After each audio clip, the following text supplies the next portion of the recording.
Travel back in time to the land of Mesopotamia, where towering ziggurats dominated the skyline and rivers breathed life into ancient civilizations.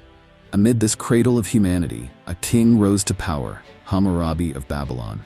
Known as a master strategist, a conqueror, and the creator of one of history's first legal codes, Hammurabi shaped the world as we know it. But Hammurabi's story is not just about laws etched in stone. It's a tale of ambition, betrayal, and the eternal quest for order in a chaotic world. Who was Hammurabi? How did he rise from a small kingdom to rule over all of Mesopotamia? And what secrets do his laws reveal about his time and ours? Picture a sprawling land where life revolved around two mighty rivers, the Tigris and Euphrates. This was Mesopotamia, a fertile crescent of innovation and conflict. It was here that humanity first invented writing, developed complex societies, and built monumental structures like ziggurats. But for all its advancements, Mesopotamia was a fractured land. Dozens of city-states like Ur, Lagash, and Babylon constantly fought for power, each with its own ruler, gods, and ambitions. Wars over water, land, and trade routes were common. Amid this chaos stood Babylon, a city overshadowed by its more powerful neighbors like Larsa and Eshnunna. The Amorites, a nomadic tribe, had settled in Babylon centuries earlier, establishing a dynasty that ruled the city. By the time Hammurabi's father, Sin-Muballit, came to power, Babylon was a small kingdom with little influence. Sin-Muballit built walls and infrastructure to protect the city, but he couldn't expand its borders. When Hammurabi ascended the throne in 1792 BCE, Babylon's future looked bleak. Surrounded by larger, wealthier kingdoms, Hammurabi faced a seemingly insurmountable challenge. But Hammurabi was no ordinary king. Beneath his calm exterior was a visionary determined to change the course of history. Unlike many rulers of his time, Hammurabi didn't start his reign with military campaigns. Instead, he focused on strengthening Babylon from within. He repaired irrigation systems to ensure farmers had water for their crops, built temples to honor the gods, and issued a proclamation forgiving debts to ease the burden on his citizens. These reforms earned him the loyalty of his people.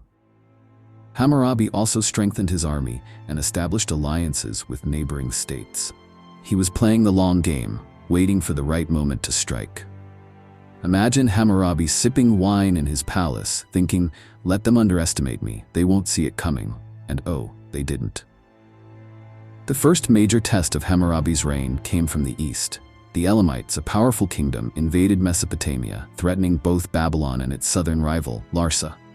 Faced with this common enemy, Hammurabi allied with Larsa's king, Rim-Sin I, to repel the invaders. Together they drove the Elamites out of Mesopotamia, securing peace for now.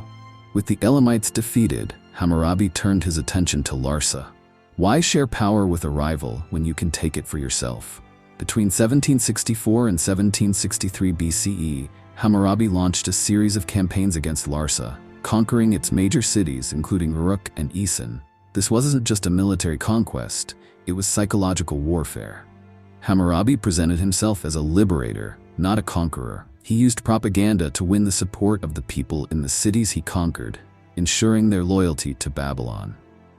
With the south under control, Hammurabi turned his attention north to Eshnunna, a wealthy kingdom that controlled key trade routes. Hammurabi's tactics here were nothing short of brilliant. He weaponized water, damming rivers to cut off supplies to enemy cities. The psychological impact was devastating. Imagine watching your city's lifeline dry up, knowing Hammurabi's forces were behind it.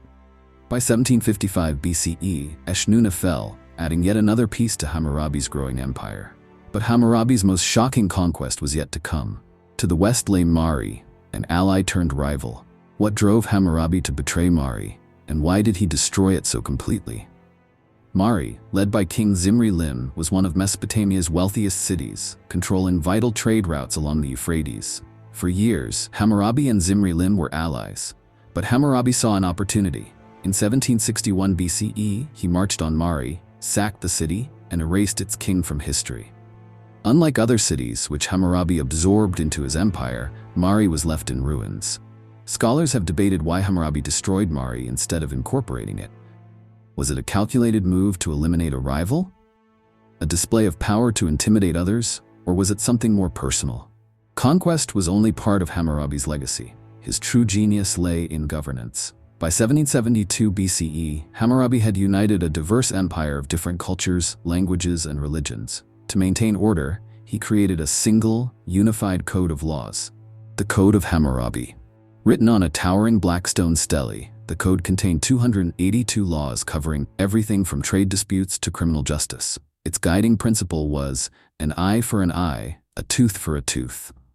But the code wasn't just about punishment.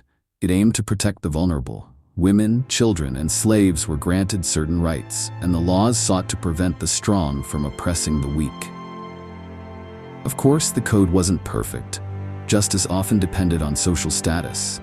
A noble might pay a fine for a crime that would cost a commoner their life. Yet Hammurabi's code set a precedent for legal systems worldwide, influencing everything from Roman law to modern concepts of justice. By 1750 BCE, Hammurabi was the undisputed master of Mesopotamia, but his health was failing and he began transferring power to his son, Samsu-iluna. When Hammurabi died, his empire began to fracture. Within a year, rebellions erupted and Babylon's dominance waned. Yet Hammurabi's legacy endured. His law code, rediscovered in 1901 CE, remains one of the most significant documents in human history. It offers a glimpse into the complexities of ancient society and the challenges of governing an empire. Hammurabi's story is a testament to the power of vision, strategy, and leadership. He transformed Babylon from a small city-state into the center of a vast empire, leaving a legacy that still shapes our world today. What do you think? Was Hammurabi a visionary leader or a ruthless conqueror? Let us know in the comments, and don't forget to like and subscribe for more epic stories from history. Because in the sands of time, some names are forgotten, but others, like Hammurabi, are carved into stone.